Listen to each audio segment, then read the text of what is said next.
धन्यवाद. चला मित्रांनो, येऊया कुमार रणवीर राहुलभाई पाटील आडिवली कल्याण या नावाने संपूर्ण महाराष्ट्रभर नव्हे तर संपूर्ण देशभर यांची चर्चा झाली. असेच आपले दिलदार मनाचा राजा माणूस अखिल भारतीय बैलगाडा संघटना ठाणा रायगड मुंबई पालघरचे मुख्य प्रवक्ते म्हणून ज्यांची पदी निवड झालेली असे राहुलभाई आहेत. राहुल दादा नमस्कार. नमस्कार दादा शुभेच्छा तुम्हाला. आज एक चांगल्या पदावरती तुम्ही विराजमान झालेले आहेत आणि आज तुमचा या पदावरती पहिलाच दिवस. खूप साऱ्या शुभेच्छा असतील तुम्हाला. काय म्हणाल, आज कसं वाटतंय? खरं तर अखिल भारतीय बैलगाडा संघटना ठाणे रायगड पालघर आणि त्या कमिटीचे आमचे अध्यक्ष संदीपभाई माई आणि संपूर्ण आमची मुंबईची टीम असेल, गाडा मालक असतील, चालक असतील, ड्रायव्हर असतील, समालोचक असतील, सगळ्यांच्या आशीर्वादाने या सगळ्यांनी दिलेल्या भरभरून शुभेच्छा आहेत. त्या शुभेच्छांच्या जो वर्षाव आहे तो मला दिलेला आहे. त्या वर्षावाच्या माध्यमातून जी मला काम करण्यासाठी दिलेली संधी आहे त्या संधीचं सोनं या बैलगाडा क्षेत्रामध्ये मी नक्कीच करेल. जिथे जिथे मी चुकत आलो तिथे तिथे प्रत्येकाने मला सांभाळून घेतलं. पण याच्या पुढे आज जर मला कुठली संघटनेच्या माध्यमातून जिम्मेदारी येते तर ह्याच्या आधीचा जो ॲग्रेसिव्हपणा होता माझा तो कुठे एक साईडला ठेवून हात जोडून जेणेकरून या बैलगाडा संघटनेला चांगलं प्राधान्य कसं भेटेल. जे आपल्या बैलगाडा क्षेत्रामध्ये शेवाया आबा असतील, त्याच्यानंतर धनाजी तात्या असतील, बोधगेश दादा असतील, या वरिष्ठांचा मान सन्मान घेऊन त्यांचे विचार घेऊन हा बैलगाडा संघटना कसा पुढे जाईल, उंचावर जाईल. आणि आज या बैलगाडा संघटनेला सोन्यासारखे माझे काका म्हणून मला मिळाले आहेत नाना. आणि त्याच्यानंतर वाईचे विनोददादा असतील, त्याच्यानंतर ब्रह्मा पैलवान असतील, पूर्ण टीम आली आमची, विजू भाऊ वगैरे. या सगळ्यांनी मला खूप प्रेम दिलं आहे. आणि राहणारे जे यूट्यूबच्या माध्यमातून सँडी भाऊ असतील, पूर्ण टीम असेल त्यांची, सगळ्यांनी मला प्रेम दिलेलं आहे. सगळ्यांचा आशीर्वाद आहे.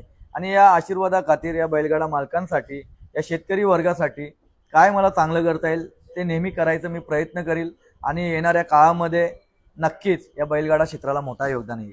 बघा दादा, आज बघायला गेलं तर तुमच्या शब्दाला अगोदरपासून म्हणजे सगळी जण मानत आलेले आहेत. पण आता आणखी तुम्हाला म्हणजे जिथे जाणार तिथे म्हणजे मुख्य प्रवक्ता म्हणून तुम्हाला एक केलं जाईल आणि प्रत्येक ठिकाणी म्हणजे तुमचा एक आदर्श घेतला जाईल. कशा काय प्रकारे तुमची तयारी असणार आहे आणि कशा प्रकारे तुम्ही ह्या बैलगाडा क्षेत्र पुढे नेण्याचा प्रयत्न कराल? खरं तर बैलगाडा क्षेत्रामध्ये जे संघटनेच्या माध्यमातून सगळे पदाधिकारी होते, पदाधिकाऱ्यांमध्ये अविनाश भाऊ असेल, DSP वाले मिलिंद शेठ पाटील असतील, आकाशजी राऊत असेल माझा मित्र, त्याच्यानंतर विजयदादा असेल, मुंगाजी दादा असेल, यांच्या सगळ्यांच्या आदर्शतेखाली सगळेच आले या कमिटीमध्ये. आतिश पाटील झाले, सगळेच या कमिटीच्या माध्यमातून सगळ्यांच्या सहमतीने जे चांगलं कार्य करता येईल मला ते कार्य करण्याचा मी नेहमीच ठामपणे जिथे जिथे माझी गरज असेल, आवश्यकता असेल तिथे या बैलगाडा क्षेत्रासाठी चांगलं वळण, चांगलं कार्य ते करण्याचा प्रयत्न करेल मी याच्यानंतर. नक्कीच दादा, आणखी काय संदेश असेल तुमचा? आता बघा फॅन वर्ग तर आपण बघतोय खूप. माझा एकच संदेश असेल का याच्या आधीचा राहुल पाटील कालपर्यंत ठीक होतं, पण आता जी मुंबईच्या पदाधिकाऱ्यांनी, माझ्या संघटनेने माझ्यावर विश्वास ठेवून मला पद दिलेलं आहे, त्या विश्वासाला कुठे तडा नाही जाऊन दिला पाहिजे.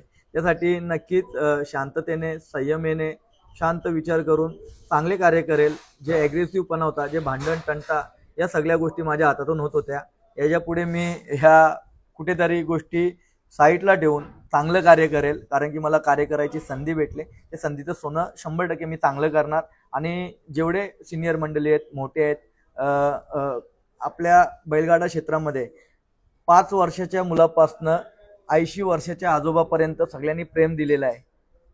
त्यांच्यात प्रेमापोटी, त्यांच्या आशीर्वादाखातीर या बैलगाडा क्षेत्राला 7 समुद्राच्या पलीकडं अजून काय मोठं योगदान करता येईल ते करायचं आम्ही सगळे एकत्र राहून प्रयत्न करू. 100% दादा. चला, जय श्रीराम. नाना बघायला आले तर असं मला नानांबद्दल काय सांगाल? खरं तर नानांबद्दल बोलायला गेलो तर नानांमध्ये मुंबईमध्ये जेव्हा नाना आले तर सगळ्यात आधी फोन होता का राहुल भाई कुठेतरी वाटतं का पुतण्याला काकाची गरज आहे. मग ते काकाला पोचणं गरजेचं होतं. ते नक्कीच त्या नात्यासाठी माझ्यापर्यंत पोचले.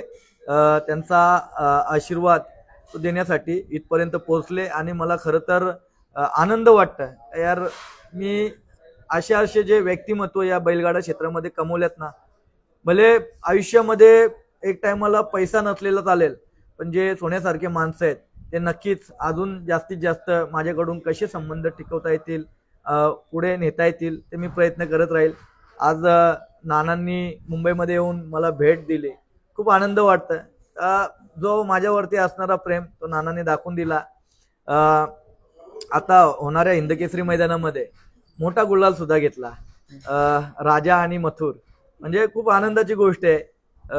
का एक जोत्यामध्ये फर्स्ट टाइम पळालो. खूप दिवसांची इच्छा होती ती नानांच्या कुटुंबाची. त्यांचा कुटुंब तो माझा कुटुंब आहे. त्या कुटुंबामध्ये त्या दिवशी खुशीचं वातावरण होता. तो कुठेतरी त्यांच्या कुठेतरी तो खुशीचा वातावरण बघून मला खूप आनंद म्हणजे भरभरून असा झालेला होता. म्हणून आज खूप आनंद वाटतोय मला.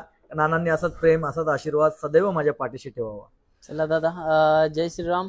भेटू लवकरच. धन्यवाद.